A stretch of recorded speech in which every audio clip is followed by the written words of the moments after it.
இது ஃபஸ்ட் டேயோட சரி. இப்போது இன்றைக்கி நடந்த, அதாவது இப்போ ரீசெண்டாக இந்த 24 ஹவர்ஸில் நடந்த விஷயங்களில் இவ ஆப்வியஸாக அந்த லவ் ப்ரப்போசலை சொல்கிறா. அதை வந்து எதில் எழுதியிருக்கா. இதெல்லாம் மட்டும் எப்படி இதெல்லாம் 1 ஹவரில் என்ன காட்டினாங்கன்னு எனக்கு தெரியல. நான் லைவில் தான், அதான் அந்த லைவ் கிளிப்பிங்ஸ் தான் பார்த்தேன். ஸோ இது இப்போ இதே வந்து பாரு செஞ்சால் வந்து பாரு ஜொல்லு விடுறா, பாரு வந்து கமருதீன் பின்னாடி அலையிறா, பாரு வந்து கேமை விட்டுட்டு இதெல்லாம் பண்ணுறதுக்காக எதுக்கு வரணும் அப்படின்னும் போது, அவள் கேமையும் ஆடினா அவளுக்கான ட்ரூ எமோஷன்ஸையும் சொன்னால் அதே நீங்கள் தப்பாக பேசுனீங்க. அப்போ இதுக்கு பேர் என்ன?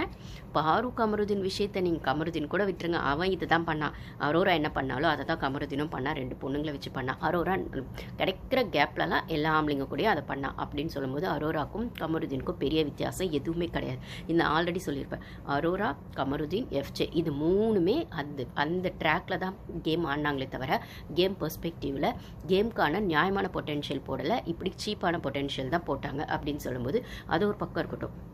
ஸோ ஆனால் துஷார் வந்து அவன் நிஜமாகவே இவளை ஒரு நல்ல ஃப்ரெண்டாக பார்த்தான், இவளுக்கான விஷயங்களுக்கான சப்போர்ட் கொடுத்தான், அதனால் அவன் கேமை விட்டு வெளில போனான். இப்போவுமே இவளுக்கான சப்போர்ட்டை கொடுக்கணுன்றதுக்காகவும் அவள் கொடுக்கலாம். ஜஸ்ட் வந்து ஒரு ஃப்ரெண்ட்ஷிப்பில் நீ உன்னை வந்து ஒரு நல்ல கேம் ஆடுற, நல்ல கேமர், இப்போ உன் கேமை மட்டும் ஃபோக்கஸ் பண்ணு, இல்லைனா டீமே சொல்லி அனுப்பிச்சிருக்கலாம், நான் சொன்ன மாதிரி மோட்டிவேட் மட்டும் பண்ணுங்கள், எந்த பிரச்சனையும் பண்ணாதீங்க அப்படின்னு.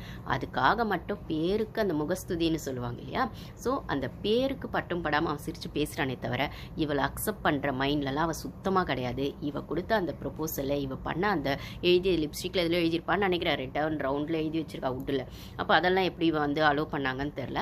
அப்போ வந்து இதெல்லாம் வந்து பிக் பாஸ் ரூல்ஸ்லாம் வராது, இதெல்லாம் எழுதக்கூடாதுன்னு பிக் பாஸ் வந்து திட்டவே செஞ்சார் அப்படின்னு அவளே சொல்கிறான். பிக் பாஸ்க்கு இதெல்லாம் பிடிக்காது, ஆனால் வந்து நான் அதையும் மீறி எழுதியிருக்கோம் ப்ரொப்போசல் கொடுக்குறேன் அப்படின்னும் அதை படிச்சிட்டோன்னே அவனை வந்து நைஸ் அப்படின்னு சொல்லி லைட்டாக ஹக்கும் பண்ணுறான்.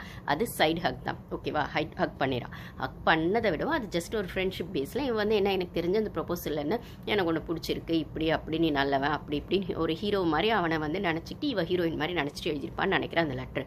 ஸோ இதை பற்றி இவ ஜான் ஃபஸ்ட் அன்னைக்கு இதை எழுதிருந்தாவும், அதை சபரிக்கிட்ட விக்ரம் கிட்ட எழுத காமிச்சதாகவும், ஆனால் அப்சரா இதை பார்த்துட்டு வந்து இதை வந்து நீ அவன்கிட்ட கூட இது இட் லுக்ஸ் க்யூட், ஆனாலும் வந்து இது வந்து அவனை சுப்பீரியராக ஃபீல் பண்ண வைக்கும், அதனால் யோசின்ற மாதிரி ஒன்று அப்சரா சொல்லியிருக்கா போல். அதை சொன்னோன்னே இவன் வந்து சொல்கிறான் ஐ டோன்ட் திங்க் அப்படின்னு சொல்கிறான். அந்தளவுக்கு I don't think so much அப்படின்னு. கிட்டத்தட்ட இந்த கான்வர்சேஷன்லாம் இங்கிலீஷ்லேயே நடக்குது. தமிழ் பிக் பாஸ் தமிழில் பேசணும், மைக் போட்டு பேசணும், தமிழில் பேசணும்னு சொன்ன பிக் பாஸ் இத்தனை கிட்டத்தட்ட ஒரு 5, 6, 7 நிமிஷத்துக்கு அந்த கான்வர்சேஷன் இங்கிலீஷில் நடக்குதுன்னா எங்கேயுமே இது ரூல் பிரேக்கு நீங்கள் ஏன் பிக் பாஸ் சொல்லலை? ஃபுல் அண்ட் ஃபுல் கான்வர்சேஷனும் அவள் தமிழில் பேசலை, இங்கிலீஷில் தான் பேசுகிறா. அப்போ அவள் என்ன பேசுகிறா அப்படிங்கிறது ஏன் தமிழ் ஆடியன்ஸ்க்கு புரியக்கூடாதுன்னு நீங்கள் அந்த இடத்துல ஏன் அதை தமிழில் பேசணும்னு